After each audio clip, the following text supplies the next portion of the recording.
So our topic is phenomenology. Phenomenology. How do you say it? It's phenomenology. Okay. So again, as I have said, this is one of the methods of a qualitative research. So when you opt to do or to conduct qualitative research, then you may consider the phenomenology as one of your methods. Okay. It depends upon the target or whatever target or the target of your study. I mean, whatever target of your study would like to study. Okay, so we'll try to find out what possible studies where phenomenology as a method can be utilized. Okay, but before that, let me show you a picture first. Okay, what do you see in the picture?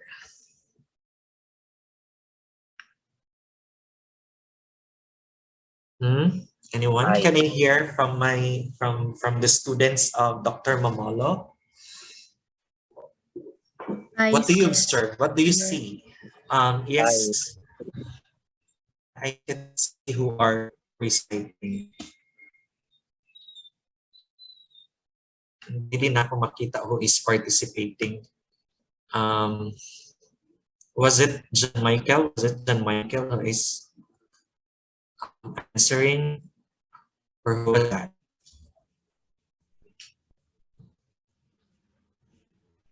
Anyone? Anyone would like to describe what they see in the monitor? With a tear, sir. Okay. It's Miss Comodas. Comodas, right? Yes, sir. Miss Jana Lairica. Okay, so according to Jana, she's saying, how do you describe it? Like it's just crying or aside from it's crying, what else do you observe? An eye filled with tears, sir. Oh, it's an eye. Who was that? Hindi na ako makita. Mr. Mangay, sir. Okay, yes, Jet. According to Jet, there is an eye filled with tears. Are you sure? Are you sure there are tears? Does it come from the eye?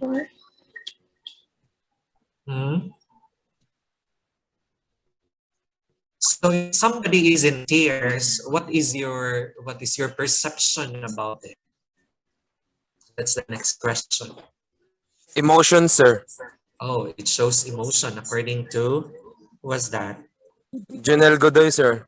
According to Janelle Godoy, emotion. So it shows emotion if you see somebody who is crying. Right? Is that what you are trying to say, Janelle?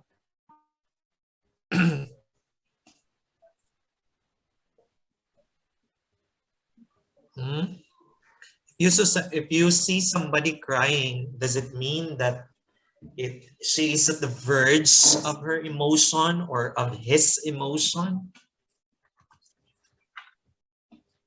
Maybe.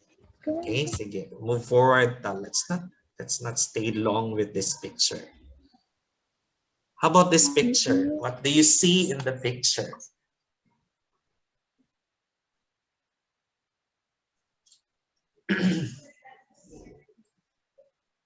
A guy leaning on a car, sir. Okay, a guy leaning on a car. What else?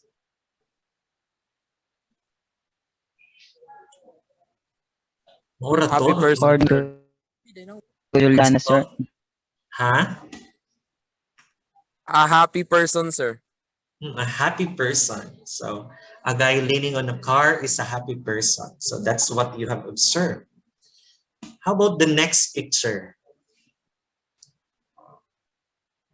A guy having fun, sir. Huh? A guy having fun. A guy having fun. Okay.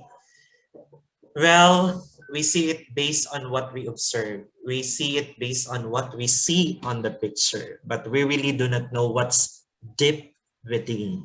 Diba? We do not know what if if the person is really having fun, if the person is really happy, or the girl whose eye is filled with tears has really have this strong or at the verge of her emotion.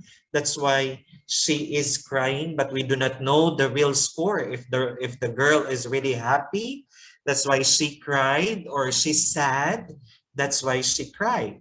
Okay, we really do not know unless we go deep within, and then we try to know about the real thing, the real experience a person is experiencing, not just merely looking at the picture, right? Not merely observing what we see in the picture.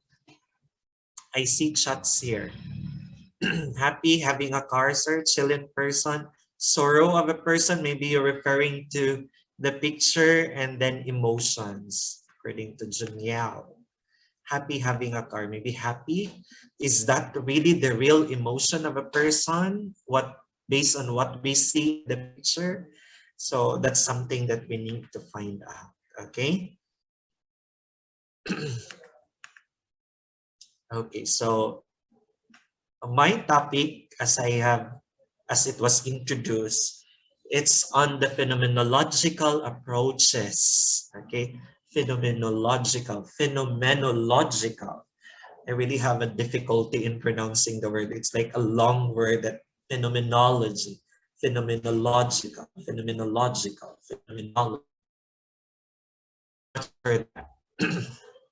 So what is a phenomenological approach, or what is a phenomenology? Okay, if we base it from the picture, okay, without knowing what the real situation or the real experience of the person, then we cannot talk about phenomenology.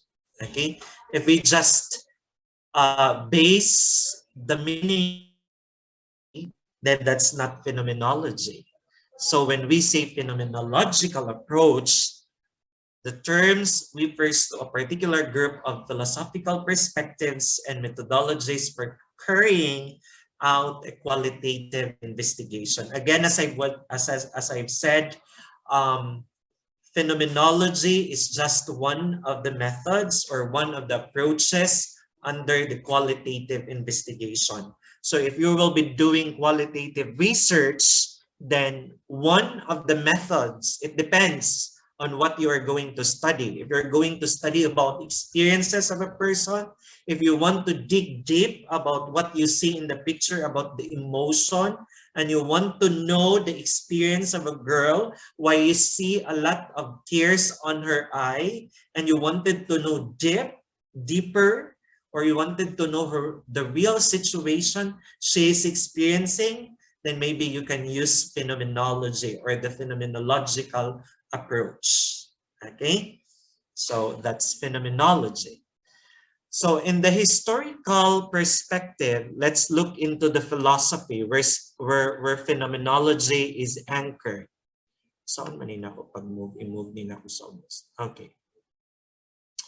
So pure phenomenology, according to Edmund Husserl, pure phenomenology claims to be the science of pure phenomena or situation that occurs to a person or that happened to a person.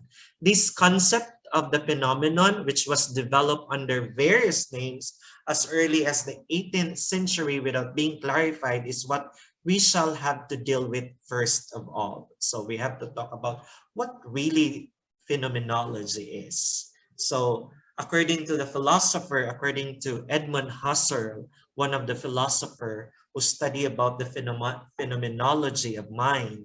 So that's his idea of phenomenology. It should be based on a certain phenomenon or a phenomenon. Okay, let's say for example, during the Typhoon Odette, okay, you want to know the experiences of those people who were displaced or severely affected because of the Typhoon Odette, that happened last year or last December. You wanted to know their experiences and you want to know the meaning of those experiences. And then you are in this direction. You are into this approach, which is the phenomenology. Okay, so there's a phenomenon that happened and you want to study about their experience after that phenomenon. Like if I'm going to remember, if I'm going to look back my study when I had my dissertation, I studied when I was taking the subject qualitative research. My study is on the lived experiences of Yolanda survivors. For the information of everyone, I am from Tacloban City and I am a survivor of that super typhoon. So I studied the lived experiences of those people who experience that phenomena or that phenomenon. Okay, so I use the phenomenological approach to study their lived experience and to get meaning from those experiences based on what they had experienced. Okay, so that is phenomenology. That's according to Edmund Husserl. Next, what is phenomenological approach? Uy, nibalik man po. So this perspective existed for some time in philosophy before psychological investigator developed a set of methods to go with them. So according to Edmund Husserl, natural object, for example, must be experienced before any theorizing about them can occur. So ang point ni Husserl, ani, you have to get first the experience before you link it to different theories. Let's say, for example, you want to study about the experience of a person about fear, kahadlok, okay? You want to study about fear. So first, you have to investigate about the person experience about fear, okay? Because that person might have different meaning of fear. And then we cannot just anchor it based on what we know, based on the theory of fear, or based on the meaning that we see in the dictionary about fear. So the person may give us different meaning of fear based on his or her experience. Diba? So later on, we'll try to find out. According to Edmund Husserl, generally considered the founder of phenomenology, who argued that we can study experience. That's why it is called phenomenology, because it's about experience. A person's experience about a certain phenomenon. Okay? Excuse me. Dry na akong throat.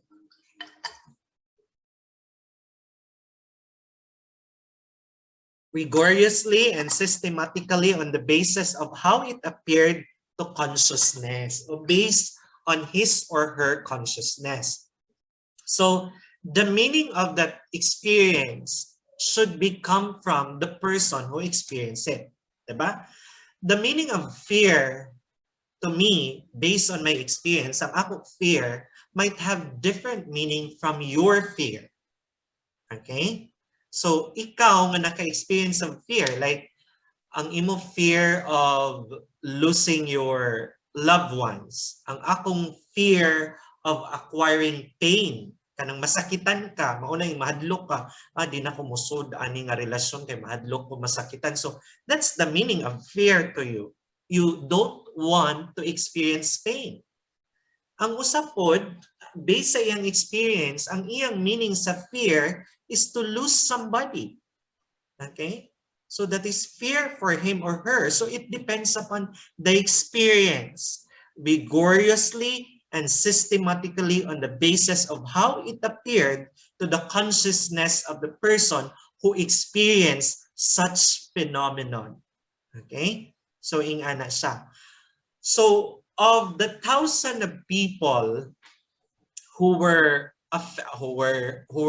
experienced the super typhoon Yolanda, kung ako as a researcher, I experienced the super typhoon Yolanda, my fear, the experience of fear that I felt during that time is to look, I'm afraid that my life, my life will be taken from me, or the life of my family members or my loved ones will be taken from me. So yung anang ako fear. Others, lahi po ang ilang meaning sa fear. So kada tagsa, though we have the same phenomena experience during that time, but we differ in terms of meaning. Okay? Because in phenomenology, you get the real meaning of a certain situation based on how or what they have experienced. Okay? Based on what appears to their consciousness. Muna ang meaning sa phenomenology that is according to Edmund Husserl. So ang person, take note ha, take note, a person who is a rape victim, kung gusto nimo mahibawan ang real or the lived experience of a person who has experienced sexual abuse, okay, naapod siya'y lain meaning sa fear. Okay? So, ang fear sa iya is the fear of being, once everyone knew or learned about what happened to her, she might be judged. She might be, kana ang iyang meaning sa fear. Diba? So, maglahi-lahi karon ang meaning sa fear. Other who experienced the same situation with this first person who has been or who has experienced the same scenario nga na abuse po siya sexually, naa po siya lain meaning about fear. Diba? Maybe fear nga basin pasakitan siya sa iya father or sa iyang kung kinsa may nag-abuse siya. Fear nga basin patyon ang iyang mga igsoon or iyang loved ones kung mutugan siya nga gi-abuse siya sexually, so kana siya.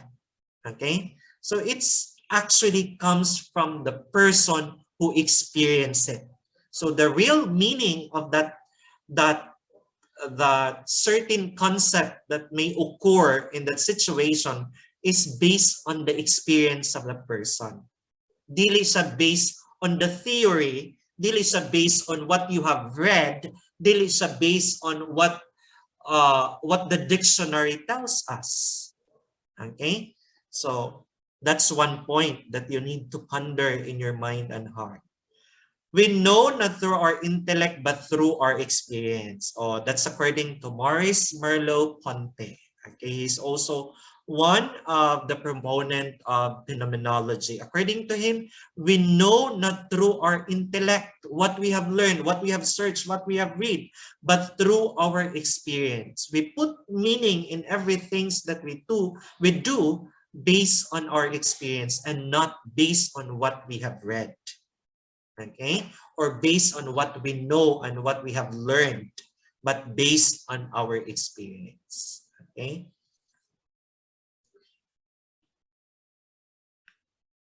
Later, phenomenologist Maurice Merleau-Ponty spoke of a first opening on things before any intervening screen of concepts and ideas. Hindi na ko makita. And ideas appears. Correct.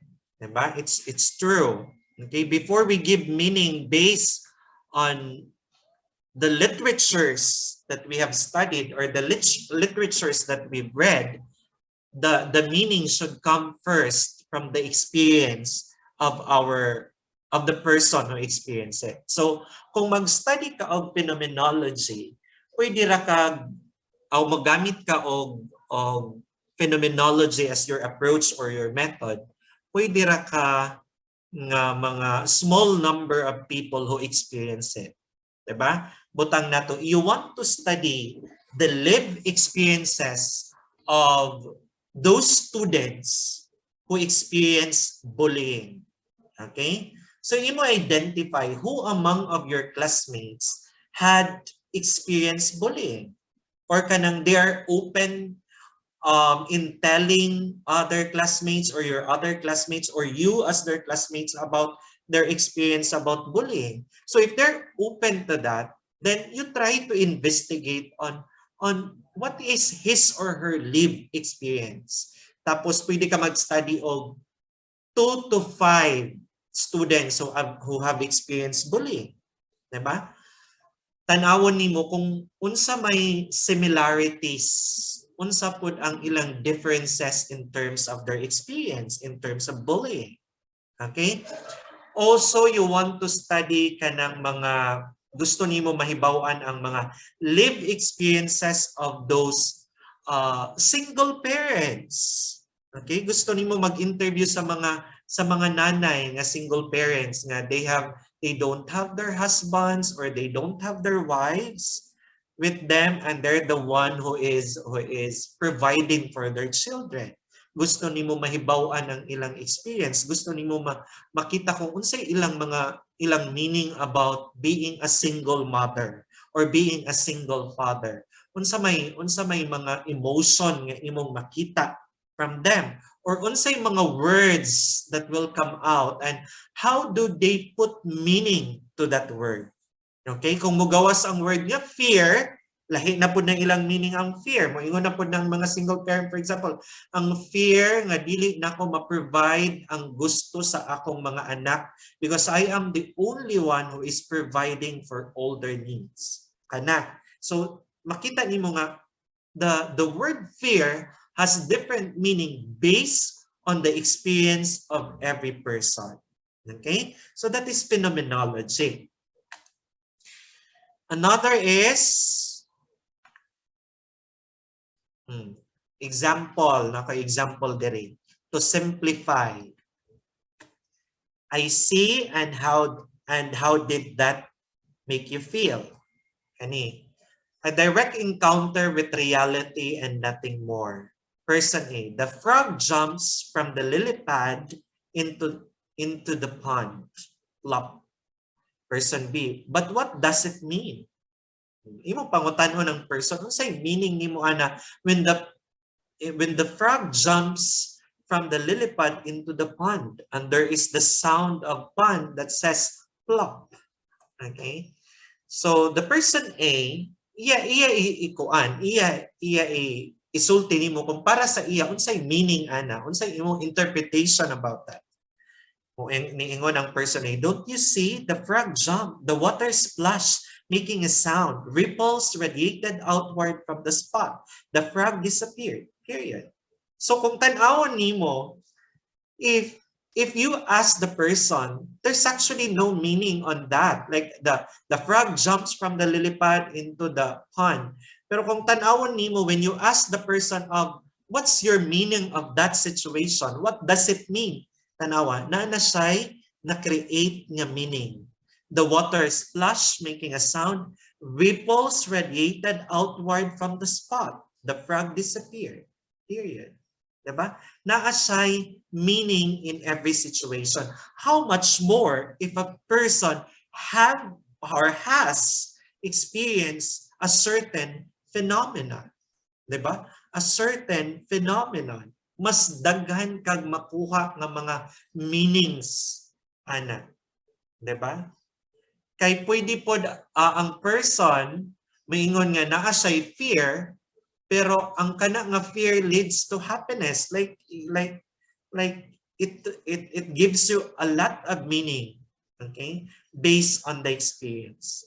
And then you can only do that if you will conduct phenomenology. And then once you conduct phenomenology, it must be an in-depth interview. As in imo jud ipastoryahon ang imong participant, ang imong respondent, there's a right term to call your respondent. Okay? Na a right term. Later on we will mention that. Okay? So if you see from this example, the person A just describe it that way. But if you're going to ask the meaning of what he or she observed, then you will really get a lot of meaning from it. Okay? From that scenario alone. So death is the possibility of the absolute impossibility. That's according to Martin Heidegger. He's also one of the proponent of phenomenology, or he is also one of the writer of phenomenology. According to Martin Heidegger, he criticized Husserl's theory of phenomenology and attempted to develop a theory of ontology that led him to his original theory of the Dasein or the Dasein. But how do they pronounce it? Because they are Italian, okay? Dasein, basta ingana, okay? Heidegger sought to use the concept of Dasein to uncover the primal nature of being. Agreeing with Nietzsche's and Ditley, they are the writers of this. A subject nor the object world alone, but the coherence of being in the world. So when we say being in the world, ikaw mismo nga naka-experience, ana. What is the meaning of that? As you are the person who experienced it. Okay? This ontological basis of Heidegger's work thus opposes the Cartesian abstract agent in favor of practical engagement with one's environment. Dasein is revealed by projection into the engagement with a personal world. So according to Heidegger, actually pari-parihas good gihapon siya kang Husserl. Okay? That you don't need, okay, kay di ba ingon ni Husserl, tanawon sa nimo ang experience sa usa ka tawo, ang unsa ang meaning niya ana nga experience based sa iyang experience, okay? Then later on pwede na ka mag-study about it. But according to Heidegger, no need na, dili na ka pwede mag-study about the meaning of fear based on the readings or based on the book. But the meaning itself given by the person who experienced it is already valid. That's according to Heidegger. So valid na siya because that is based on his or her experience as the person who experienced it or being in the world who experienced it. Okay? That's the point of Heidegger. So the goal is to try to help us get at the world that exists prior to conceptualization. So before you put meaning on that situation or in that scenario or in that on that word, before nimo tagaan og meaning based sa mga readings nimo, based sa imong mga literatures and based on the definition, it should first give meaning based on the person's experience. Okay? Kung ang experience ang iyang meaning sa fear is to lose or ang iyang meaning sa fear is to experience pain, before ka mutanaw sa real meaning of this, consider first the meaning based on the experience of the person. You get my point? Nasabtan na ba?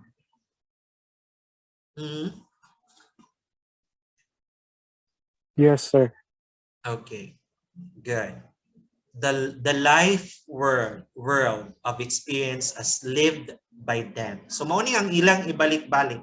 According to phenomenologists, it should be the experience, the lived experience of a person who experienced it. So kung maghatag na kuno sila og meaning based on their experience, that's already valid. No need na to have unsa ni mga conceptualization. Okay? Mga meanings coming from theories, from readings, or from others. Okay? So that experience alone is already a meaning based on the experience of that person. Okay? So life world experience. We begin with theoretical, like this theory: lack of experience, wisdom, or judgment, impossible right, suspension of a priori, but it is possible to suspend them from our thought. Sometimes, manggod, the point here is we already have a kanang mga stock knowledge about information, diba? And then if we interpret it, we give meaning based on our knowledge that we have learned. But when you are doing phenomenology, the knowledge that you have already gained or the learnings that you have already acquired you have to suspend it. You have to set aside about it for you not to influence your interviewee to put meaning. Kaya kung mangutana ka, sa example, moingon ka, siyempre ako, lahi ang ako interpretation about meaning. Interpretation or meaning of fear. Let's say, for example, we study about fear. Gusto nimo mahibaw-an ang experience sa katao about fear. Okay? Sa iya, ang fear, mahadlok siya if there is somebody who will inflict pain to him or to her. Mauna siya. Pero sa ako, dili man. So if I insist my point, it might influence the person. So the point here is that you have to take out those existing knowledge that you have and not influence your interviewee of the meaning. Dili kay mingon ka nga, ang imong meaning ba sa fear is kani? No. The word or the meaning should come from the interviewee. So kung maingon ka nga, what do you mean by fear? Di ini siya gikan, nganong nakaingon man ka nga fear na siya. So kung mag-istorya ka, fear, kay this is what I felt every time maka-experience ko pain. Every time na kastiguhon ko sa akong parents na ako'y fear. So, makita na nimo ang origin sa fear. Okay. Naa siya ana nga experience because based on origin, kastiguhon ko. So, ikaw, that you have different experience about fear, dili na nimo i-inflict, dili na nimo i-encourage nga mauna ang meaning. Because it becomes a bias. So, you have to suspend, you have to take away that. That's why when you enter phenomenology, bisag naa pa kay existing knowledge about the concepts that comes out from the mouth of your respondents or sa imong interviewee, dili jud ka manghilabot-an kay para sa iya mauna ang meaning sa kana nga word. And that's for that person who experienced it. Okay? We begin with pain. Pre-reflective self-consciousness. It is an awareness that we have before we do any reflection on our experience. Kanang ingon siya nga naka-experience siya, produce ang imong meaning about pain to that person. Let that person tell you what his or her meaning about pain. Okay? So that is phenomenology. The meaning comes from the person who experienced it, not from the person who conduct the interview. Okay? So kana siya. Pre-reflective, first order cognition, lower order awareness. Experience minus thought, pain, thought of pain. O, ang imong idea sa pain. Dili kay mo ingon ka nga, based on my idea, kani ang pain. Dili. It should be based on your experience. Unsa ang pain. Diba? Based sa iyang na experience, not based on his or her knowledge about minus should na nimong thought, i-minus should na nimong mga imong knowledge about pain. It should come from the experience. Okay? Let's say, for example, nakagi-interview, ingon siya nga, when the situation happened to me, when there was an abuse, butang nato, example na niya, example, when there was a sexual abuse done by this person to me, butang nato ang iyang brother. When this situation happened to me, I experienced pain. Dili kay mga unsa may imo siya pangutanan. I know what do you mean by pain when you experience it. So siya, pain. So iyan na pain nga kanang ako man unta sa igsuon. Ang pain ba nga I feel like I am being betrayed because he is my brother, but why is it he has done it to me? So mauna na ang iyang meaning sa pain. So the pain that comes out based on his experience is being betrayed. Diba? So kana, dili ka moingon siya, moingon gani siya nga mangutana gani ka sa interviewer, what do you mean by this pain that you said in the interview? Yun siya nga, based on my idea about pain, wrong. Okay? Because it's not about thought. It's not about the idea. It's about the experience. Okay? You get my point? Huh? You should know when to eliminate the thought. Because when you say idea, based ra na sa imong nabasahan, based ra na sa imong nakitaan, or based ra na sa meaning. But if it's based from the experience, then that makes it valid. And that's the essence of phenomenology.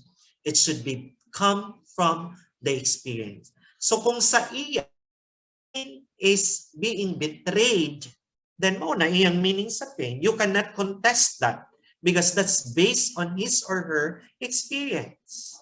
Okay? Move forward. Reflective second order cognition, higher order awareness, experience plus thought, pain plus thought of pain. So pwede siya, diba? Kaya according to Husserl, experience, that after nimo maka-experience, kung napaka-knowledge, it can add up. Okay? Kung napaka-idea about that pain, maingon ka, my idea about pain based on the experience I had before, and then the pain that I felt now when it was done to me, so pwede siya ma-merge. Okay? The same ang pain nga iyang na-feel. So, that's the second order cognition. Therefore, it is implicit awareness, implied or absolute. Let the data speak for itself. Okay, so the data really comes from the person who experienced it, not from the books that you read or the theories that you have read. Diba? It should come from the person who experienced it. Common error. Where is the theoretical framework of your phenomenological study? Remember this, if you're going to conduct a phenomenology in your qualitative research, there is no theoretical framework, okay? Because that is based on experience. And if it's based on experience, there's no theory. Okay, bisag na existing theory, remember when we say theory, it's not yet accepted as fact. Because when we say theory, it may be experienced by this person, but not experienced by other person. Okay? So it may be applicable to this group of people, but not applicable to this group of people. That's why it is called theory and not yet a fact. Okay? So common error, there's no theoretical framework in the phenomenological study. Pangayuan gani mo ni Sir Leo Mamolo o theoretical framework. Mingon siya nga, oy nga nung wala man ni theoretical framework in yung study. Tingna, excuse me sir, in a phenomenology, there's no theoretical framework because it is based on the person's experience. Okay? So, ingnan na ninyo sa Sir Mamolo. Dili na siya quantitative. It's qualitative. So it's based on experience. So there's no theoretical framework to that. Okay? And if it's a phenomenology, pag phenomenology siya, wala siya theoretical framework. Okay? Katawan taana sa mga phenomenologist. We begin with pre-thematized, before interpretation, description on the lived experience before its meaning. Okay? So, imo pa siya pa-istoryahan. Kung sa imo experience, storya. I'll show you an example. Okay? Sige daw, B, kung makashow kong example. Dere. Oh my gosh, not this one. Kani. Later on, I'll discuss this to you.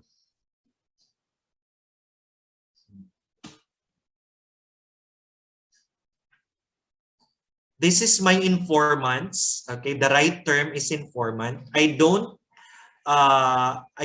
put the name, or I did not put the name, I mean. This is my reviewer, reviewed by my classmate. My interview is in relation to the Yolanda survivors. This is in Waray-Waray. So you might have difficulty understanding this. Hansahan baga waray laanay ako hiton na tarantar kay baga normal la man iton haaton dinhi lugar nga nagkakamayada hin makusog nga bagyo. So according to my informant at first, okay, they are not worried. So they did not worry about it. Okay? They did not worry about it because they're used to have typhoon in their place. Okay, so yeah, the person tell us what really happened. So I'm here. I already have some analysis. So did not worry about the pag-asa forecast used to different typhoon. So base sa iyang answer, dire base sa iyang tubag sa akong pangutana.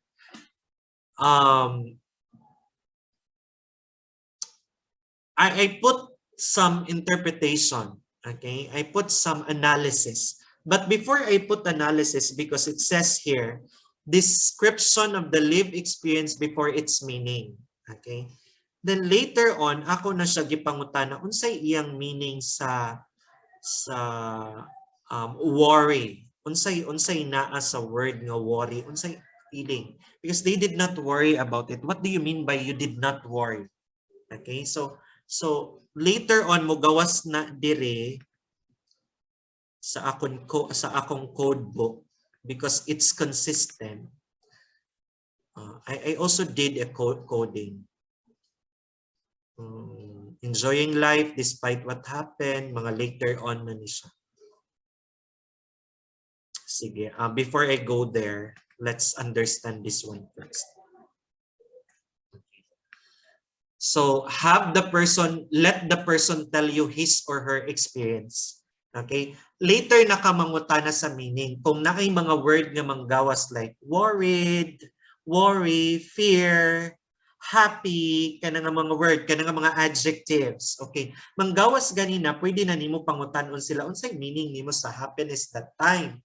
So that person, katong ako gi-interview, murag naa siya happy disposition dito. I remember.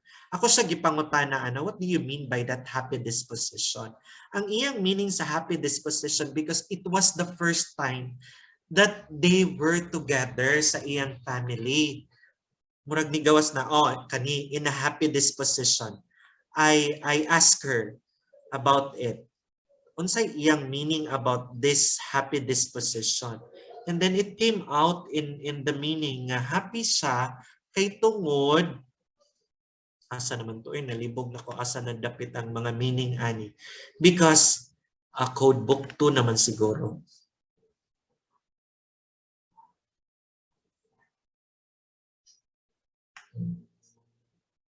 Unperturbed and use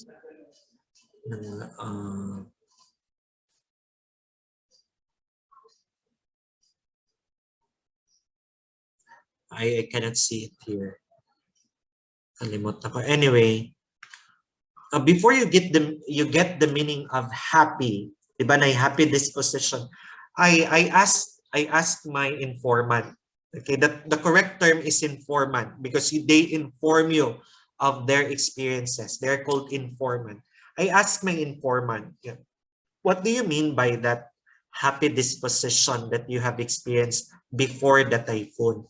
Because that was the time nga complete sila sa iyang family. It was the time that his brother who was staying in Baguio City visited them last November 11. So happy kaayo siya kay kompleto ang ilang family. So na ang iyang pag-umangkon, na ang wife sa iyang kuya, then naapod sila nga magigsuon kompleto sila because that's November. It's about December, so November pa lang nanguli ng iyang mga igsuon and they're complete. That's the meaning of happiness for him. I mean for her. Kay ba ito siya. So mauto ang iyang meaning. But later on, that happiness changed to sadness. Kay nga no, of her family, ang nahabilin after Yolanda, siya na lang o ang iyang usa ka brother. Okay? So it turns into sadness. Kay they were gathered that time, she was happy that time because her family is complete, but all of a sudden, Yolanda took out the lives of his or her brothers and even her parents. Okay? So dinhanan nimo kuhaon nimo ang meaning sa happiness, kuhaon nimo ang meaning sa worry, nganong nag-worry ka, ang iyang meaning ani sa worry later on kay ang iyang gi-worry is what about the future. Nag-worry siya about her future that she has no more parents, then siya na lang og sa iyang brother ang nabili. So kana. So you get the meaning of that word. Okay? You get the meaning of those words based on his or her experience. Okay? Kana. Another example.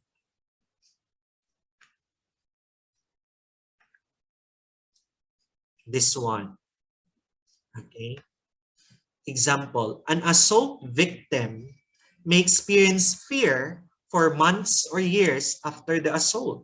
Kanang mga gi-kastigo, kanang mga gi-sumbag, katong mga you know what assault is, you can search it.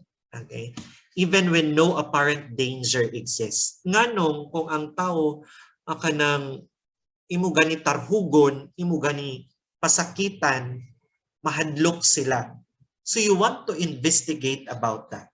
Okay, you want to investigate the experience of a person who has experienced assault or being threatened, diba? You want to know their experience about it. Now the word fear comes out and you want to get sa iyang pag-share sa iyang experience, ingon siya nga mahadlok ko pag naay tawo nga mo threaten nako or naay tawo nga mayon nako sumbagon ta kakaron. That's assault. Okay? Murag gi-threat pa lang gani ka na kay fear ngano man, diba na yung mga tawo nga ing ana. So you want to study about those people who experience assault and you want to study their experiences or their lived experiences. And then during the interview it comes out the word fear. Okay? So diba unsa toy ingon, description of the lived experience before its meaning. So papasuya siya pa-share sa iyang experience. After that, kung naa kay mga word na imo emphasize like fear, example fear, ingon siya nga fear, ingon siya nga happy, ingon siya nga worried, ingon siya nga sad. And you want to know the deep meaning of that based on their experience. So imo siya pangutan-on. Mayingon ka nga, unsay meaning nimo during the interview, you said every time you experience assault, you also experience fear. What do you mean by that fear? So, kana ang imong buhaton. Okay, do not just settle on the experience. Storya sila mao na experience as interpret nimo, no. Focus on the meaning of every word that comes out or kanang mga situation or kanang mga experience, di ba? Happy, what do you mean by that? Okay, ask dayon sa meaning.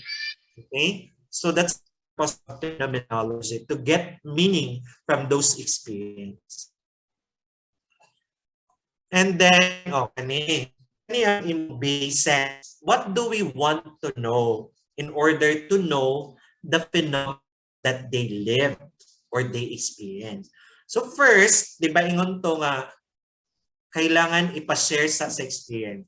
What is the lived experience of fear among informants? So imo pastorya sa ila, storya. What does fear mean to them? So after pag-share sa ilang, after ila gi-describe ang fear, ila gi-describe ang fear, ila gi-describe ang ilang experience about fear, you ask them the meaning. That's the essence.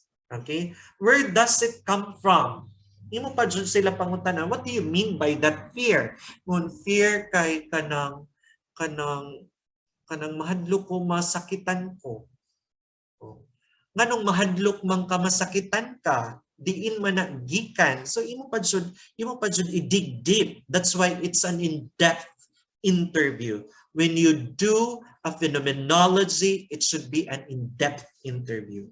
So moingon dili ka mo settle nga one single answer nga kay dili ko gustong masakitan ko. What do you mean by that? I-ask na po where it comes from. Nganong dili man ka gusto masakitan ka. Tapos mustorya na siya. Yung kakay sa una manggod, kanang bata pa ko, every time paluon ko sa akong tatay, I always experience pain and then I don't want to experience that. That's why when somebody give me that assault or somebody threatened me, I always have that fear. So now, you know already the meaning, you know already the origin. Diba? So you can actually, when you do phenomenology, you can base your questions in this format. How is it experienced? Ang process, naunsa man nimo pag-experience, giunsa man nimo pag-experience na siya, unsa man nimo fear. Pag na ako'y fear kay kanang mag-tremble ko, mangurog ko, tas kulbaan ko, mag-palpitate ko. So mauna na, process na siya. So fear comes when a person is palpitating, when the person is trembling, when a person turns the color of the lips turns into pale white na gani, pale pa, pale, di ba? So in ana. So you get the meaning based on their experience. So you also ask questions that will generate answers and lead you closer to the phenomenon that the person has lived. Diba? So take note of this. Anong nag-annotate man ni? Oy? Ako ni erase. Kana. Nakasabot? Are there questions? Are my discussion clear? Klaro lang ba? Balik-balik na to ha. If you want to study about phenomenology or you want to use the method phenomenology, then it should be that way. So the format is let the person describe the experience first. Okay? Una, describe. Tapos naagani kay mga words nga iyang gipang mention, especially ka ng mga words nga unique in terms of experience, you ask the meaning of it. Then do not just settle on getting the meaning. Dig deeper and find out the origin. Okay? And then let the person tell you the process. Every time happy ka, magpalpitate ko ka na ba, ma-overjoy ko, mag-goosebumps ko, ang akong mga balahibo, tanan balahibo sa lawas, mamarog. Imo po na i-take note, imo na process. That's the process. Okay? So that's the experience. So that's it.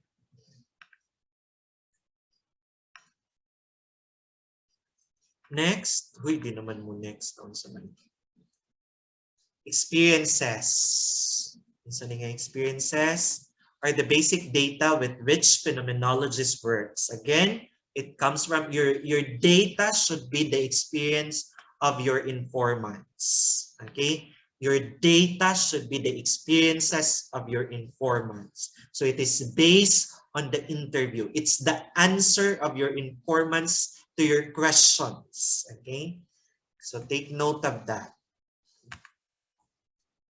Our job is to make them visible and true to the subject's own ways of living them. So kana nga ilang mga experience kailangan ma-visible na. That's why we need to get meaning of it. Okay? Through getting the meaning of that experience, it leads us to the visibility of our data. Are we sampling people or incidents? That's my question. O kinsa man ang ato sample ani? If you will be conducting phenomenology as your method in qualitative research, kinsa man, unsa man ang imong sample? Unsa man ang imong target ana? Is it the person or the incident? Let's say for example, naka-experience sila baha. Okay? Gibaha ang mga taga-baybay para sa nga you see in a picture. Kung mag-interview ka sa ila through phenomenology, unsa may imo focus? Is it the person or the incident? Sige daw, be. Let me hear from you. Who is your sample? Ay. Na ay nag-answer. The people, sir. It's the people. Nganong the people man? Nganong ang people man? The people and their experience, the people, sir, their experience man, sir. Their experience with what? Huh? Their experiences with the flood, sir. Oh, they're very good. Their experience about the flood. According to Tracy here, their experiences about the incident. So it's the people. It's the person because they're the one who experienced the incident. Diba? Dili ang incident, dili ang panghitabo ang imong imbestigahan kay dili man ka NBI nga mag-investigate sa panghitabo. Diba? You want to study the experience of the people or the people who experience such incident. So unsa may phenomenon ani dinhi? Unsa may phenomenon ani dinhi nga picture? Ha? It's the flood. Diba? It's the flood. It's this scenario. So gusto nimo tanaw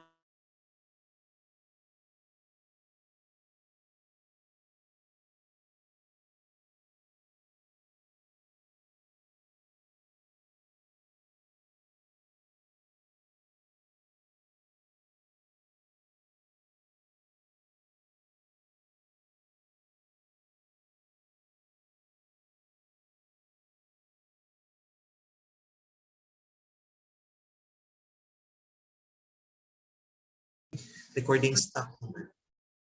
Okay? So it should be the person, not the friend. Okay? According to Paulette and Beck in 2008, you can have 5 to 10 informants or sample. Or some would say 2 to 20. Pwede kag 2 to 20, 5 to 10, pwede ra. Okay? So, kana, when you conduct phenomenology as your approach in your qualitative research, maximum na ang 20. Pero you can have that range 2 to 20. Pwede ka 10, pwede ka 5. Actually, when I presented my research in the international research forum, there is even one researcher from Australia who studied phenomenology, and she only has or had one sample. Usara ang iya interview. Kay ang kanang nga tao is uniquely naka-experience siya og kuan, naka-experience siya og kana ganing mag-suicide kana. Ang dili man ang experience of suicide is different. Kay kung mag-interview pa siya sa lain, maguba na ang iyang data based on this one person. A person who commits suicide, lahi-lahi na sila og experience. Okay? So, lain man magkuha na po siya lain experience. So, nag-focus ra siya ano nga tao. Okay? And then, there is no agreed rule. Okay? The intention is to arrive in data saturation. What do we mean by data saturation? When we say data saturation, kanang nagawas na niya tanan, maudjud na ang meaning magbalik-balik. When we say the data is already saturated, bisag unsa pa nimo nga pangutana sa iya, bisag mingon pa ka unsa pa man ma'am, unsa pa man te, unsa pa man kuya, unsa pa may lain nimo nga experience, wala na gani say ma-share nimo, saturate na siya. It means na share na niya tanan ang iyang experience. How will you know that the data is saturated already? If the answer to your question is keep repeating or repeated na siya, repeatedly said, repeatedly answered by the person or by the informants. So it means, mustap na ka, balik-balik naman iyang answer. Sa akong mga pangutana, sa iyang sharing, balik-balik na then saturated na. So stop na ka. You stop once it is already saturated. It means the data or the information you receive to your informant is just the same. Nagbalik-balik na lang. Repeated again and again. Okay? So, you stop. Then avoid contaminants kanang mga dili na related. Ayaw na basin ang imo interview about sa iyang sexual abuse tapos nagstorya na pa siya about sa iyang experience sa iyang nanay nga gikastigo siya. So malahi na siya. Dapat ang experience is about the situation about sexual abuse. Dili na katong abuse from the parents. Okay? That's contaminant. So dili na nimo i-appeal kay ma-destroy ra ang imong data. Okay? So take note of that. The data becomes saturated if it is repeatedly said by the informants. So wala na siya ma-share. Mag-share man siya, balik-balik gihapon ang information nga iyang ihatag. So you stop there. It means the data is already saturated. Okay? So take note of that. Subject informants or co-investigator. Take note of this. Your subject is called informants. The person you interview is called informants or co-investigator. Kaya siya mismo mo investigate siya sa iyang self. The point of view in phenomenology is always the experiencing person or the person who experienced the phenomenon or the situation. Okay? So they are called informants. Take note of that because when you hope to have phenomenology as your approach, then ang imong ibutang dinha dili participants, dili subject, kundi informants. Okay? The method. How do you apply the idea of phenomenology of appreciating things in an unbiased manner in a concrete situation? Now, there is some situation ma-unbiased ka as a researcher. Kaya nga no, parehas na ako. Example, I studied about the experiences of those people who experienced Yolanda or the survivors of Yolanda. I myself also experienced Yolanda. So pwede na ako ma-influence ang ilang experience based sa akong experience. Or pwede ang akong meaning dito, let's say nag-interview ko about fear, nigawas ang word niya fear. Tapos wala ko nag-ask niya unsay meaning nimo sa fear. Ang akong gibutang nito is the meaning of fear based on my experience because I also experienced the phenomenon. That becomes bias. So unsaon man nimo, unsaon man nimo, unsa may imo buhaton para dili ka mabias. We have this what we call asa man to? Bracketing. Okay, this is what we call bracketing. Diba? Kanang open and close bracket, i-close jud nimo. You should not influence your informants. Okay? Take note of that. You should not influence the informants. The meaning should come from your informants and not from you. Even if you experience the same phenomenon. Even if you experience the same situation. Okay? It should be the informants who give you the meaning or who will give you the meaning, not you. Even if you experience the same. Okay? So take note of that. The research approach includes these principles. Don't test hypothesis. There's no theory and there's no hypothesis in phenomenology. Don't use a theoretical model to determine the question. Again, there's no hypothesis, there's no theoretical model or theoretical structure. Primacy of the life world means that our approach is understanding, our approach to understanding is pre-theoretical.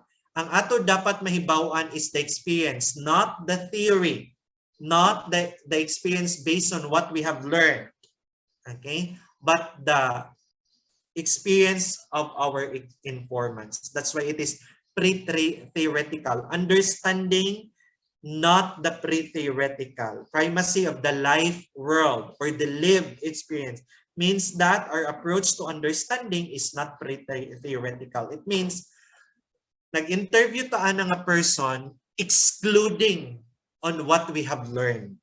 Okay? Sometimes, when we find an informants, nanatay mga knowledge, ingon tanga, kinsay imong i-refer, ang ako study is about rape victims. Ingon ka nga, kana siya kay, based na, tapos imo po di-search, na kay pre-theories, na kay knowledge about the person. Okay? Still, you want to pursue that study, even if you already have the knowledge about that person nga imo interviewon. Pero what you're going to do is to bracket that. You close that. You disregard that. You isolate that. Do not focus on what you have learned. Instead, focus on the experience of the person. Okay? So, timan-ina ninyo. The research approach includes these principles.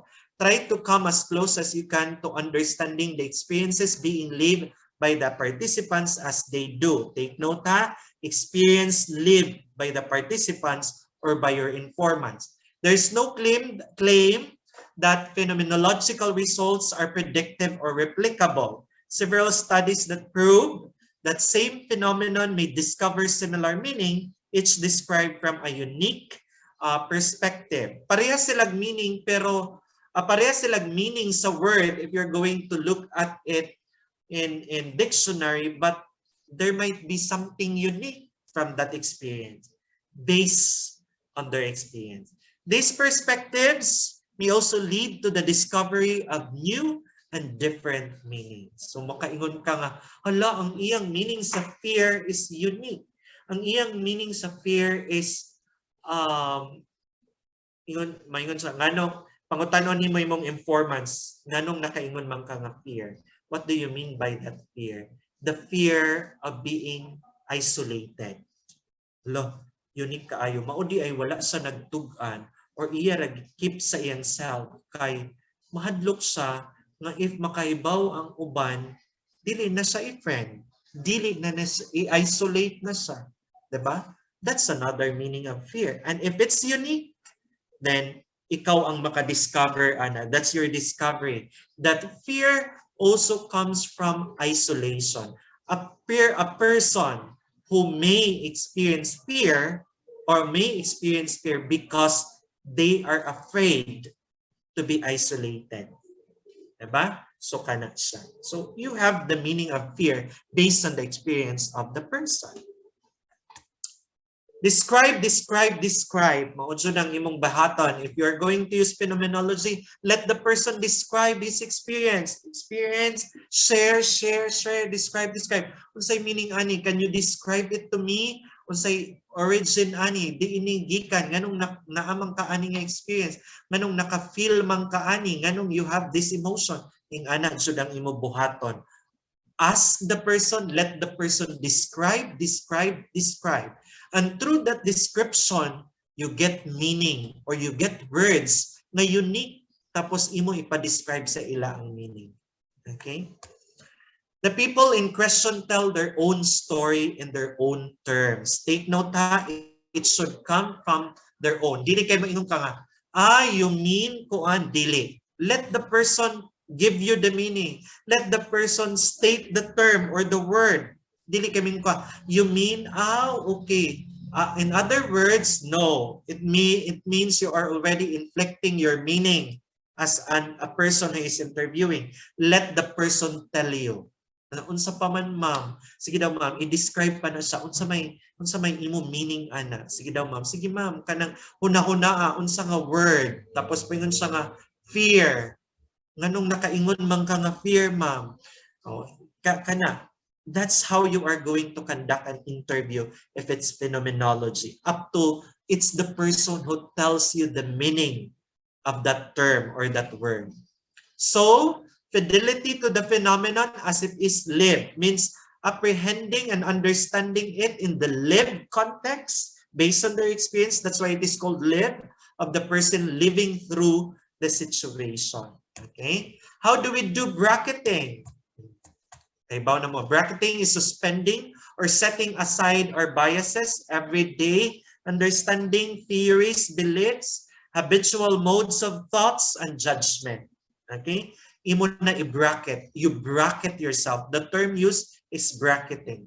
Pwede na nimo i-mention. Like, ako gi-mention sa study that the idea of bracketing is done in my study. What do we mean by bracketing? Even if I experience the same phenomenon, I experienced Yolanda, but I did not force or I did not put meaning to the words of my informants. I suspend my experience. I suspend my bias. So you have to be honest in doing the bracketing. Since bias is inevitable, part of the study of human beings, phenomenologists deal with it by putting it completely in situation. Reflexivity required. Ano sa to'y meaning sa reflexivity? Acknowledging your role as a researcher. So you acknowledge, I am a researcher and this is my bias. Okay? My bias here, let's say for example, kung nakakommit jud kag bias, imo state, imo isulti ang imong bias. Unsay imong bias? Being honest about your bias should be indicated in your study. By attempting to become aware of their preconceptions and biases before beginning to study while the study is occurring. So reflexivity required. So you acknowledge that as a person, as a researcher, you also have the experience, but you bracket yourself not to inflict meaning to the words that came out from the mouth of your informants. That's reflexibility. Imo itugan ang tinuod. Okay? Yes, I was able to put meaning to it because the informant cannot give the exact word. So I tell the informant that this is what you mean. Then the informant said, yes. So, imo na bias. In other words, ikaw ang naghatag sa iya sa meaning, tapos niingon siya nga yes, so possible, mao to ang iyang gimin based on what you said. So, naakay bias. But you have to indicate it there. That is what we call reflexibility. When we say reflexibility in research, you acknowledge the bias that you have inflicted in the conduct of the study.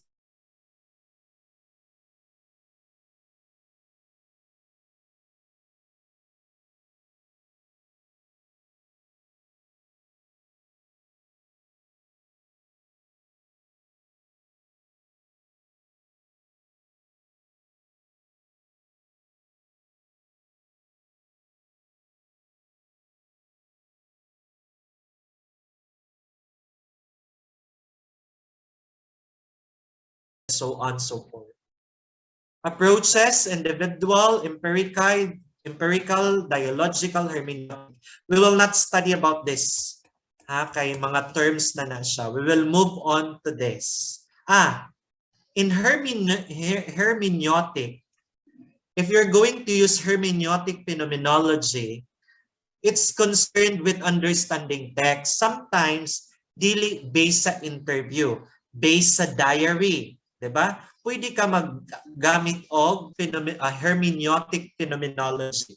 Let's say, gusto ka makahibaw sa iyong experience, may pasuwat iyang experience.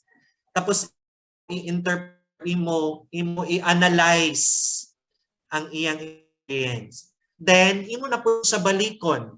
Okay? Imo ba meaning aning imong gisuwat nga fear is like, unsay imo meaning about aning imong gisuwat nga fear? Okay? If you are into hermeneutic phenomenology, not necessary nga face-to-face interview. Pwede nimo kuhaon ang iyang diary, kung naa siya'y diary, or pwede nimo siya pasuwatan. Because there are some informants that they can express by writing, not by verbally telling you his or her experiences. There are some informants that they prefer to write it and give it to you as a researcher. Then, if it's based on their diary, if it's based on their written experiences, then you use the hermeneutic phenomenology. Okay, imo ibutang dito sa imo method that you use hermeneutic phenomenology because the experiences are based on the written text of your informants or based on their diary. Okay? Based on their blog or based on their ang ilang gihimong nga diary in the internet. Okay? So yung ana siya. Ako, ang ako gibuhat is na ako'y hermeneutic, na apod ko'y phenomenology ra. Kay one of my informants na asay diary. Tungod kay dili kaayo siya makasulti og mga writer kay marabag every time mo silti siya mo hilak man siya. Iya gi-share ang iyang diary. Dito na ko nakita ang iyang experience. Tapos mo to, nibalik ko niya sa imong diary, nakasubat dito nga happy ka, na kay fear, na kay worry. Unsay mga meaning nimo ani? Pwede nimo balikon siya after you analyze ang iyang diary. Okay? So if you're going to base it to diary or written text sa informants, then you use hermeneutic phenomenology. Take note of that. Here are the procedure kung nahumana ka no, nahumana ka og interview na nakay transcript, imo mang gi-record, imo nang i-transcribe ang interview like what I did. Okay? Example, mao ni ang analysis stage. Okay, reading the transcript, making margin notes, summarize the list in the margin notes. Actually, there are a lot of procedure in analyzing the interview, okay? So I have here some examples. This is what I did. JS, naghimo manggihapon kog code, okay? Ang imo informant, dili nimo ibutang ang name kay kuan na siya, unsa ni ka ng privacy. Himuan nimo og code. Ang code, ikaw ray maghimo-himo sa code. Actually, naapagani na siya time. Kung kanas ka nag-start, kani siya murag nabutang ba ni nako unsa nga time ko nahuman sa interview. Taas-taas po niya interview. Wala na ako nabutang kung pila ka time, pila ka oras ko na nag-interview sa person. Basta ang transcript nako kada line man na. Ang 1, line 1, line 2, 3. So, ana ay mo transcript. Pero pwede po ka like this. Okay. I have some formats here. You know this already, ha? This is your format of questioning. So take note of that. Kani, this one. Informant, imo siya. Tapos time started 6 a.m., time ended 7 a.m. So 1 hour imong interview. Duration 1 hour. Interviewed by, transcribe sa interview. After nimo gi-record ang interview, imo gi-type, imo gi-transcribe. So ang mugawas ana is like this. Asa naman to? It's like this. Okay? Ako naman to gipang underline kaya I already discussed this. This is this is not an interview. This is based on the diary. Ako po siya gi-analyze. Okay? Una siya, based on the diary na siya, dira, copied from the informant's diary. That's why wala siya time, duration. Okay, copied from the informant's diary na. Ako i-zoom ha, okay, para makita ninyo. Anong di man ako ma-zoom? Excuse me, sir. Yes? Ang makita ra sa screen, sir, kay ang presentation, ang PowerPoint. Mo ba? Yes, sir. I have already changed. Kung saan man eh. I-con siguro, sir, is-stop share Stop. sa, then i-present na po ang kadtong Mao. example. Di ay ito ganiha when I showed you something. This one. Okay. So this is the example that I copied from the diary. Because even if it's copied, imo pod na sa himuan og ani. Okay. This is how you're going to analyze it. So informant, ikaw ray magbuot-buot unsa imong code JS0215 because I conducted the study 2015. So the Yolanda happened 2013. Okay. This is the date. Then this was reviewed by my classmate Jennifer Gonzalez and copied from the informants. Then 388 transcript kung pila ka lines ang imo na nahimo 388 ba ni nga lines? Nakita ni dire. There, 388 up to the last line. So mao na ang imong transcript. Okay? So this is how you are going to transcribe the interview, di ba? Dili man di ni interview, kuan man di ni informant's diary ay sa mangita kog interview. Kani. Pero this is in waray-waray. Kato kay English kay interview naman. Like what I did, example, maupay nga ang kulo So I put I because it refers to me as an interviewer. I put N for my informants. Excuse me, sir. Yes. Dili makita ng example. Until now, you can see it. About informants that Last diary nga lang example pa, sir, gihapon, ang sir. tanan. Mauman siguro na, sir. Kung saan may inyo makita. Ang word file, sir. Copied from the informants. Mustap na po di ay ko ato. Dili di ay sa automatic, no? Parehas sa kuan. Parehas sa Google Meet. Kani, how about that?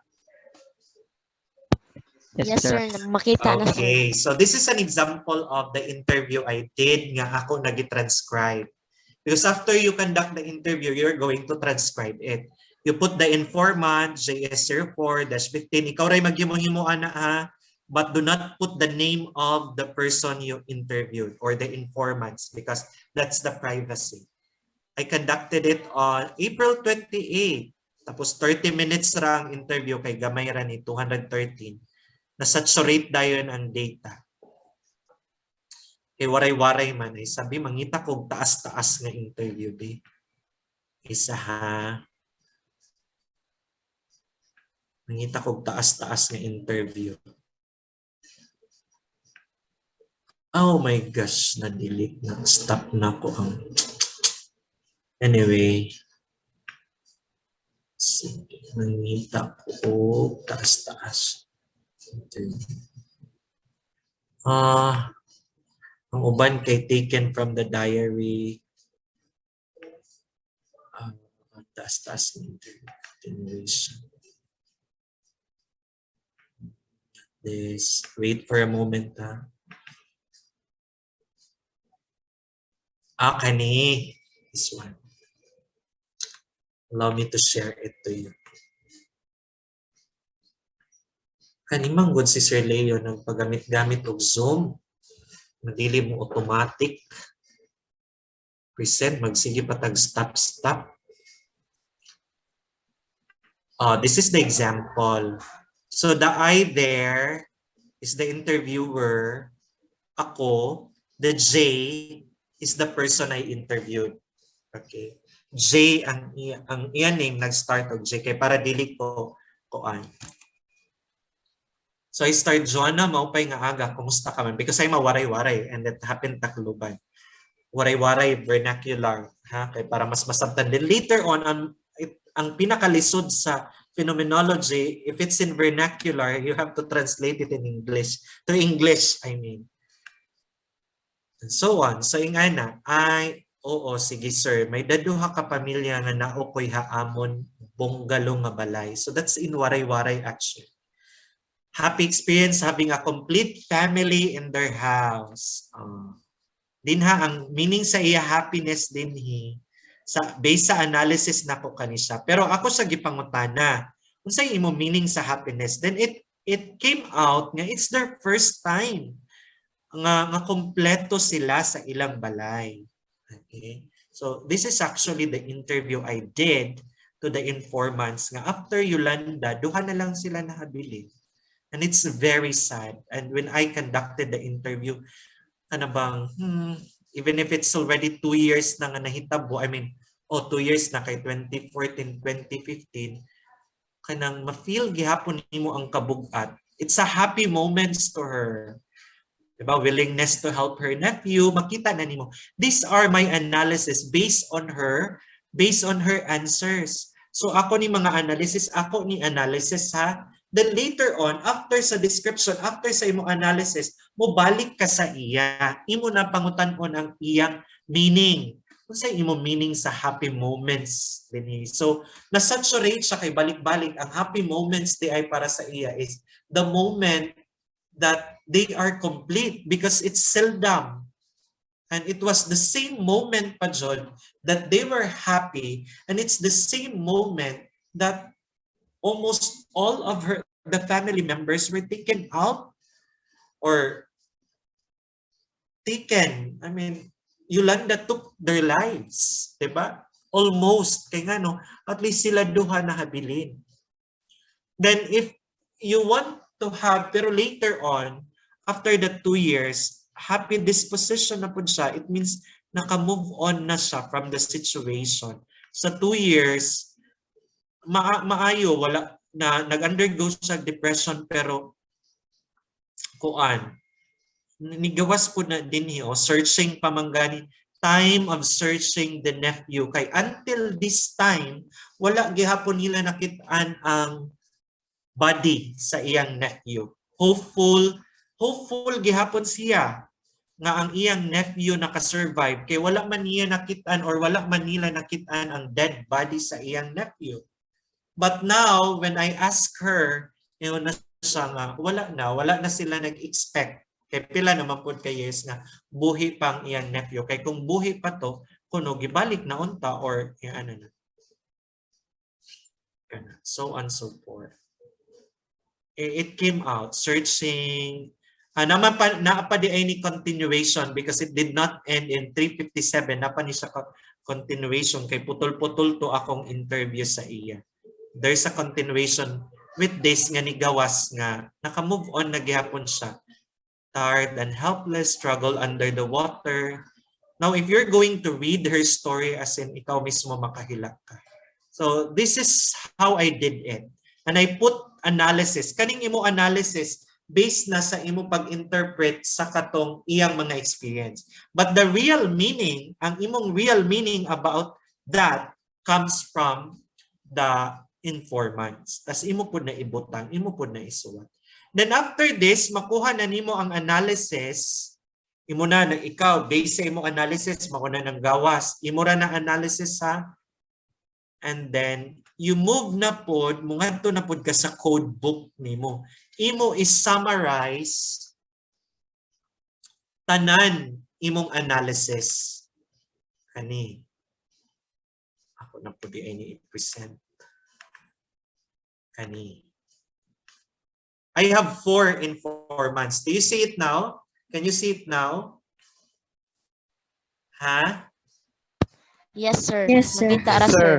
So mauni ang mga analysis nako sa akong informants nga si JS01. So tanan nako analysis ako nagiput together. Akong informants number 2 because I have 4 informants. Then tan-awon nako kung unsay common sa ila. Okay? That is your code book 1. After nimo nabutang din ha, tan-awon nimo ang common unsay parihas. Imo mungadto na pud ka sa code book 2 kanina, imo na ipagawas unsay common sa ila. Makita na ninyo wala. This is already the code book 1 gyapon, sir. Sige, isa ha. Sa code book 2, stop na po ko. Share na po ko sa code book 2. Sa code book 2, imo nakuhaon kung asa to didto ang common. Tapos imo nabutangan og meaning based sa ilang answer. I cannot zoom it. Saan ganini pag-zoom? Kana. Look at that. Okay. So, unperturbed and used to different typhoon. Mauni ang common. Kang JS, tanawang ako informant, imo'y butang transcript number 388, line 9 to 11. Kung kato mga line dito, di ba na ay lines dito nga other side. We were not, ako nag-i-English. Na ay Cebuano na po yung English. O na waray-waray na yung English. We're not a bit disturbed by pag-asa forecast of storm surge. With the many typhoons that hit our place, we remain calm and composed. So they are unperturbed. What do you mean by unperturbed? Kuan. Ang sa meaning nila, ani? Basta ning gawas ang unperturbed, kanang na gibaliwala. Yun, that's in Tagalog. Tagalog. Hansahan, bagawaray laanay ako hiton. natarantar kay baga normal man la ito na aton din lugar. So parehas ilang answer ni JS02 o JS04, parehas silang experience. So I captured that. What is common? So you put all of this in your code book too. We first heard the news of the super typhoon on Monday morning, but we did not worry about it because it's normal in our place that there is always a storm. That's why used to different storm ang ako, typhoon sang ako gibutang. And so on, kang JS1 maupod ni. May dananamon na balitaan nga may dati abot nga mangkusog nga bagyo. So mag-aram na kami hadto, pero waray la kami na baraka kay baga pirmi man lagi ininlate gen babagyo kay tungod harani ha Pacific Ocean. So if you're going to translate it in English, we heard about the coming of super typhoon, so we knew about it already. We did not worry because we always experience typhoon. We are near the Pacific Ocean anyways. In my 22 years of stay here in Tacloban, our house can still survive even signal number 3. So we did not worry upon hearing the news. Diba? So kung imo interpret na siya, they are unprepared. Wala sila nabagabag, wala sila nag-worry. Because they are already used to storm. So mauna ang akong analysis. So ano yun nimo sa imong codebook? Imo ibutang. Kana nga ilang statement asa man na nakabutang na asa transcript, balik na pud ka sa codebook 1. Not codebook 1. Balik na pud ka ngadto sa imong interview transcript. Asa man tong interview transcript?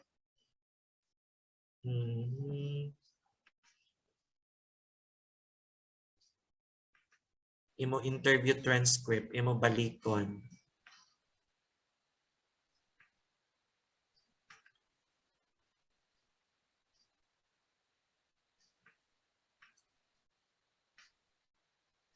Dapat di ay sunod ingnonan na ako si Sir Leo nga Google Meet na lang kay every time I change dili na ako mag-present. Kani imo tan-awon kung asa na makita. So transcript number 23 line unsa siya nga line? Transcript number unsa man ni? Transcript number 359. Transcript 359 line unsa man nga line dinhi. Kung ang iyang tubag is from 35 to 55 or 59 before ka nag-ask sa next question, 58, imo ibutang line 35 to 58. Kana nga answer ang imo i-capture then imo ibutang sa imo. So ing ana sa ha. And after that, mahuman na ka sa codebook 1, codebook 2, mungadto na ka sa imong discussion.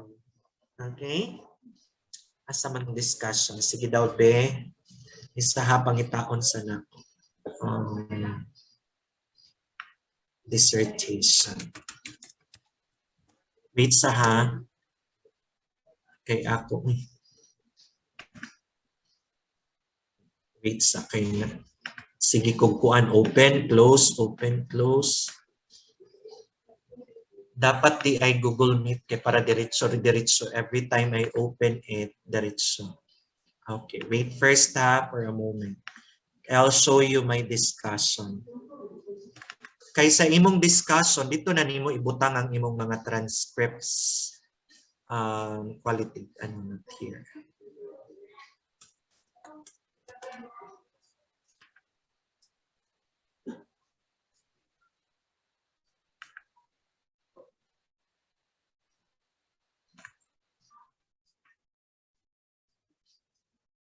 Wait for a moment of silence.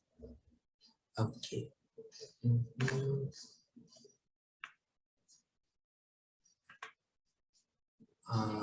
Qualitative.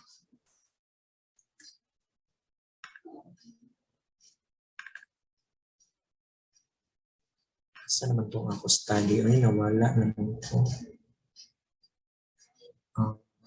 Experiences.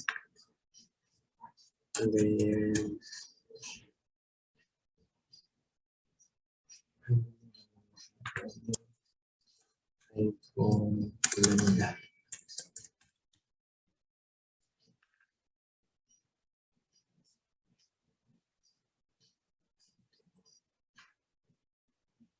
Not this one. You can search, actually, it is there. Nangita pa ko, wala na ko nakita, wala siguro ko nakasave ato da. Wait first. Qualitative. Anong kanila manandaan ako?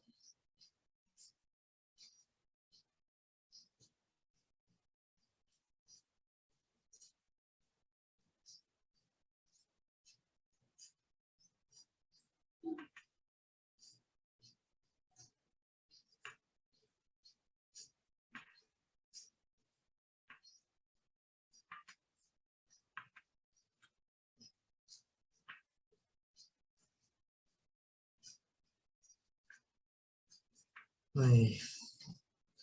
Anyway, wala na ko nakitaan. Ang akong qualitative. Ang ako study, but you can search it in the internet. My study. You can, I don't know if Sir Leo provided you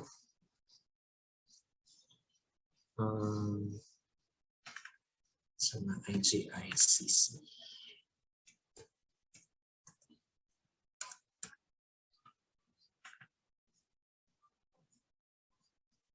Dili mao.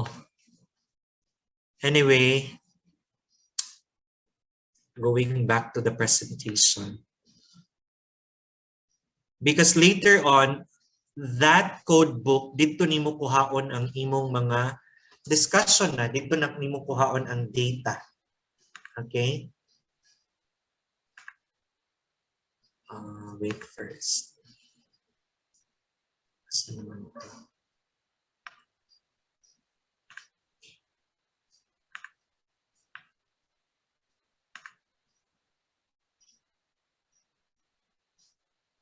Excuse me, Sir Byron. Yes. Sir Murag na ako'y copy ato, sir. Kadtong... Pwede ma-share? Pwede ma-share ko an? Kevin? Yes, Kevin, sir. right? Can you share? Kaya dili na ko makita. Ani.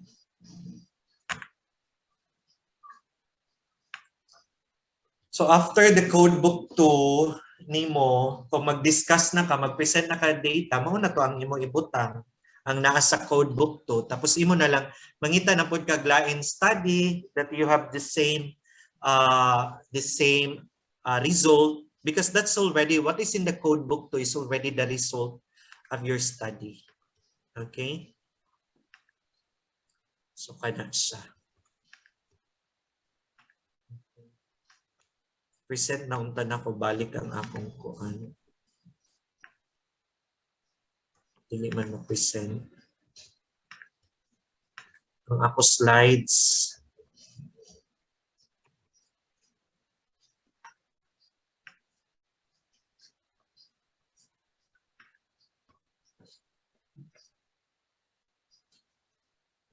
Sir Kevin, imo gi-share?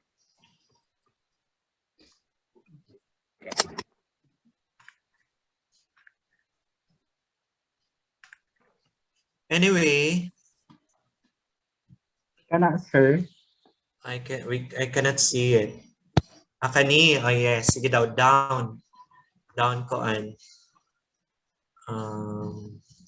Dito sa koan discussion.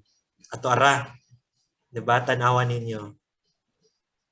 So if you're going to theme 1, unperturbed and news. Theme 1 can be best explained by 3 distinct subthemes, including lenient, calm, and feeling secured and used to many typhoons. Una ko discussion.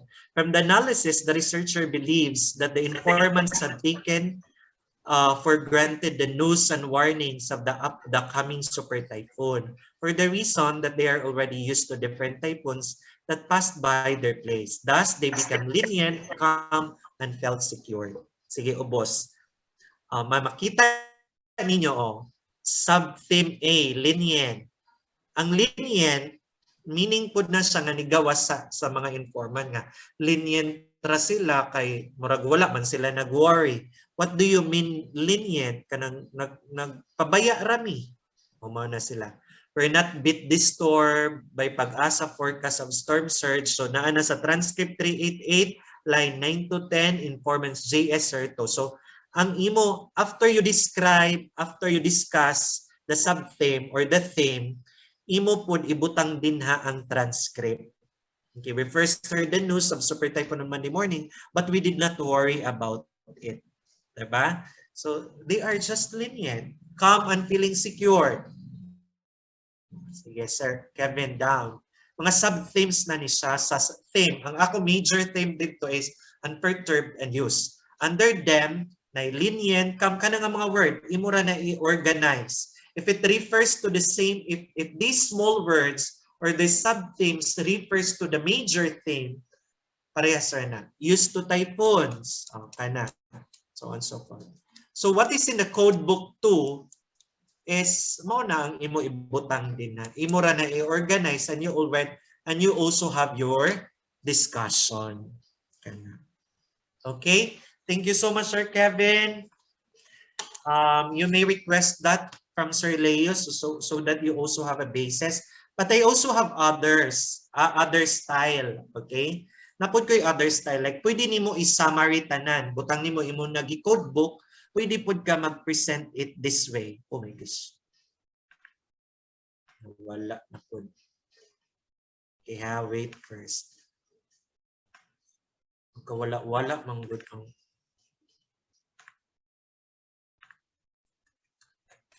na ako'y study karon dili sa phenomenology but I also use qualitative, but the qualitative study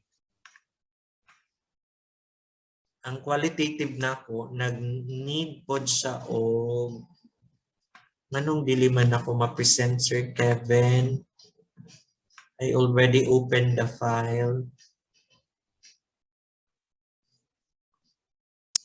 Ikuan daw sir ka na ang imo screen mismo ang i-share sir. Share na ko ang ako screen mismo. Share screen. Kani. Tapos mobalhin ko. Kani. How about that? Makita na? Ang findings na sir. Oh, this is another Yes, way. sir. Kung walay mga sub-themes, pwede ra nimo anion. Phenomenological analysis man gyapon nganong nagkaubos mo. Pwede po nimo anion ethical consideration kana theme 1 experiencing wala na kay pwede ra nimo ibutang ang ilang mga answer wala na tong koan wala na tong mga transcript because there are some journals nga dili na nila ipabutang. Then after nimo theme 2 ibutang nimo ang ilang mga answer but that is already in English siya. Pwede nimo i-summarize parehas ani. Murag parehoson nimo sa codebook 1 ibutang summary of emerging themes, category and subcategory like class disruption. Unsa may mga word nga naggawas sa class disruption or meaning sa class disruption para sa mga students. Very loud and rowdy in class, bothering other students, going in out of the classroom, cell phone usage by student, ask funny questions. Because my study, ang ako study is about struggles and hurdles of student teachers in classroom management. Tapos nigawas dito ang class disruption. Nay usa ka student teacher niya, "Sir, bothered kayo ko kay daghan kayo class disruption." What do you mean by class disruption?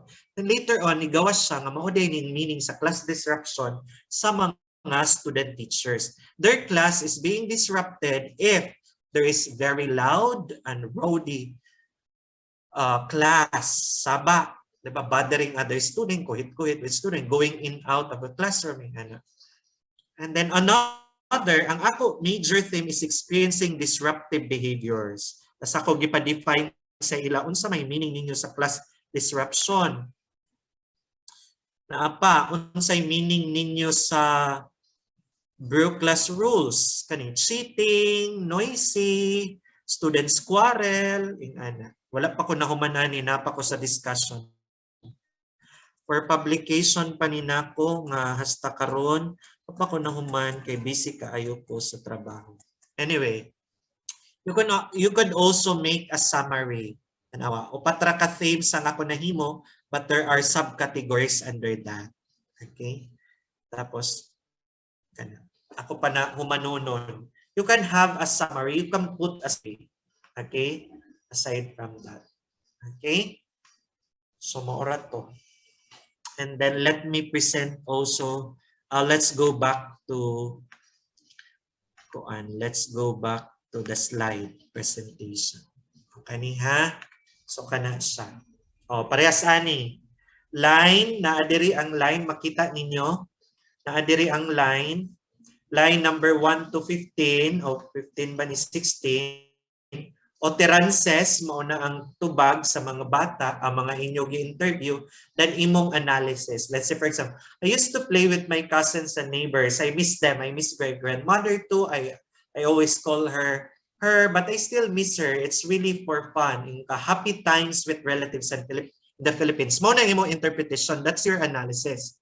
So, imo siya pangutanon. Makaingon ba ka nga happy? In my analysis, I put there happy. Diba? So on so forth. Tapos imo ipaput ang meaning sa ila based on their experience.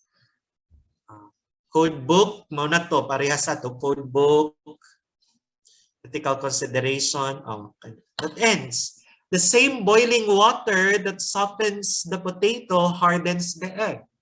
So the point here, before I end my talk, my point here in phenomenology, even if you experience the same situation or the same phenomena, but you might have different experience from it. Same as with an egg and a potato. They're in the same basin, they're in the same hot water, maybe the same amount of fire, but how come it hardens the egg and it softens the potato? Diba? So same in phenomenology. So it is important that we investigate based on experience, not based on what has been shared and what information came out. Diba? In advance. So mas maayo dyan nga na ay deep interview, deep meaning of the situation and experience. Because as I've said, kung ang word nga fear ni gawas sa imong interview, the one informants may have different meaning of fear. The other informant may have different meaning of fear. Diba? Even if they have the same situation. So that's my point there. And that is phenomenology. That's why in phenomenology, it requires in-depth interview. And you will not just settle into just yes or no answer, or just a simple answer, but you dig deeper to get the real meaning of their experience. So that's all. Thank you so much, everyone. This is the title of my study, After Search, the lived experiences of Yolanda survivor in Tacloban City. Pero na-change na ni kaya ang journal, dili mo sugot og After Search. So when you create a title, make it catchy, make it attractive, diba? After Search, the lived experiences of Yolanda survivors in Tacloban City. Kay After Search naman after naman ni pangita sa mga patay na lawas, year 2015. So 2 years ago na. Okay? That ends. Thank you so much, everyone. I hope I was able to present a substantial information about phenomenological approach in relation to your qualitative research. Thank you so much, everyone. Thank you so much, Dr. Barredo, for imparting your time and knowledge in today's webinar. At this juncture, I will give the floor to Mr. John Michael Malake for the open forum.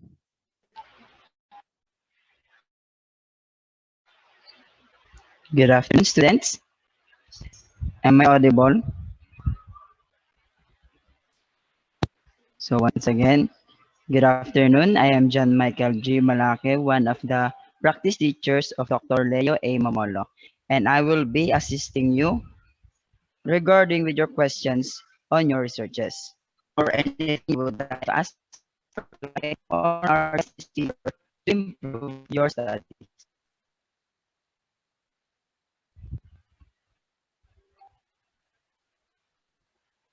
You can raise your hand virtually if you have questions, or you can input it on our chat box. I'll give you a minute to construct your questions.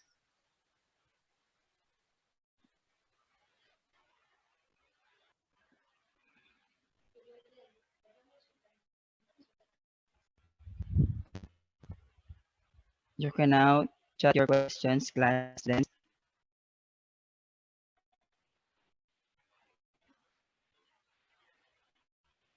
Mm.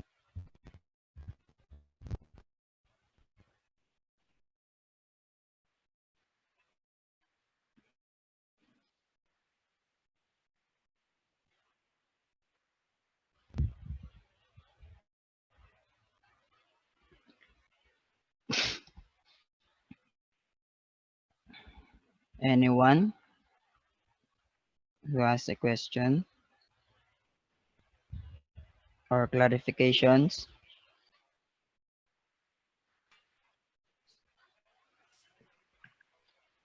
None, sir, nako na. Na sir, very informative mong kayo ang discussion ni Sir Byron. There's a question from Gisrel Fernan Ando. Gisrel, sir, na ako, sir. Yes, I think Gisrel would like to ask a question.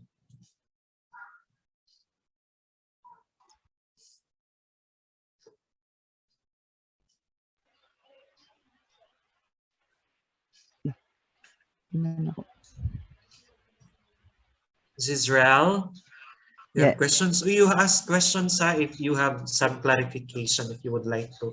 Sir, lisod man to kapoy man na sir. Oy, nganong ing ato man to unsa to nimo sir? Unsaon to? So you can ask. Okay? Yes. What is your question? How to realize yourself, sir, nga na-bias na nimo sir ang imong informant. Na-bias na nimo imong informant. Pag ikaw na ang maghatag sa meaning and then you failed to validate it from them. Okay? Like, ay, ako na lang, uy, kapoy naman mo balik nga to sa iya kung ako na lang mag-interpret ani. So that's already bias. You are already biased yourself. Okay? So, kung i-undergo ka og kuan o kung i-validate ang imong data, then they will ask the informant, or if you have unsa ni naa kay mga panel will go deep to validate your data, then they will find out that ikaw ang naghimo sa it's you. Uy, it's you who interpreted the data, or it's you who put meaning or give meaning to the information provided to you by your informants, then that will become a bias. Possibly your panel will not allow you to pursue that, or will not allow you to pursue that study because of that bias. As I've said, in phenomenology, if you have bias, you have to do the reflexivity.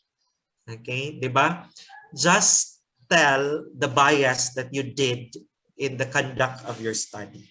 That is acceptable in phenomenology. Okay, like because the informants can no longer express herself on the experience, on her experience or his experience, then kanabang it's difficult for you to go back again to that informants, because the informants is no longer no longer participative in terms of your second or in the validation of his or her experiences. So what you did is you put meaning on that certain experience, or on that concept or terms. Imo na ikuan, imo na isuwat nga tungod ani nga situation. Because of this situation, I wasn't able to ask a meaning or go back to the informants and then let her validate if this meaning is really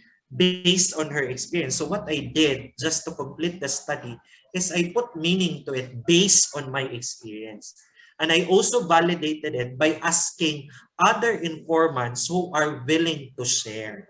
Kay of 4 informants, nanay informants nga dili na sila ganahan mo share because they don't want to again to remember what happened. So murabag bugat na sa ila. So imo na ibutang.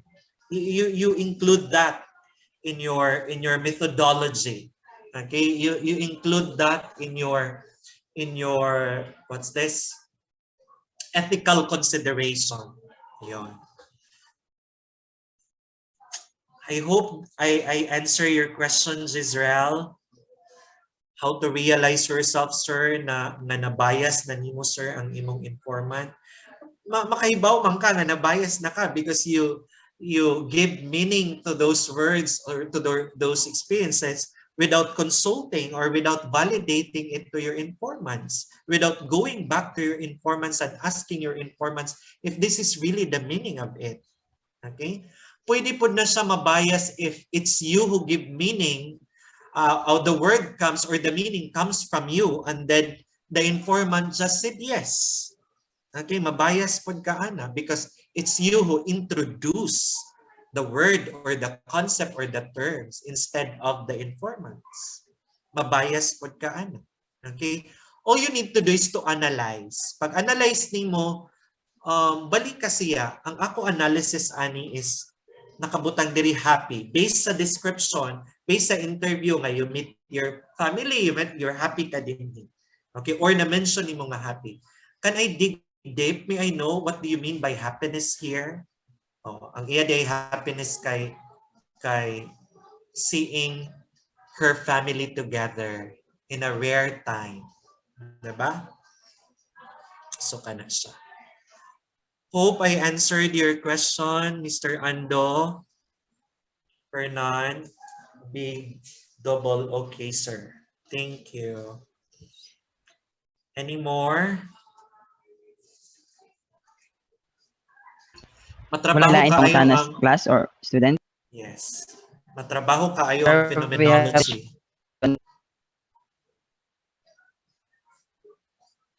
There is a question here from Juliana. Sir, I have a question. Will the panelists know the informants, like the personal information? No, they shouldn't know. They should not know. Okay? But if they dig deep, if they know, diba? If they will know, familiar man nga experience, basta nag-study na po sila. Diba? Will the panelists know the information? No, you will not divulge their information. As I've said, you will only use code. Okay? You will only use code, Juliana. Okay. So if this question is in relation to my statement on basin mag-dig deep ang imo kuan just to validate, very confidential. Yes, if it's very confidential, dili. You should not tell them. Okay, so it's a matter of honesty. You have to be honest in conducting to avoid bias. Okay, kay basin kay scrutinize sa imong panel, kay scrutinize ka sa imong panel, mugawas gihapon na ang tinuod or mas left of the tongue ka, matug-an imong tinuod, so na kay bias. So it's better nga imo na lang i-state ang imong bias. Imo na lang i-uncover ang imong bias. But related to the question of Juliana, no. Okay, dili na sila kahibaw. If it's very confidential, if you're going to interview about victims of sexual abuse, they shouldn't know. Okay? They're not allowed to know. Ora na siya.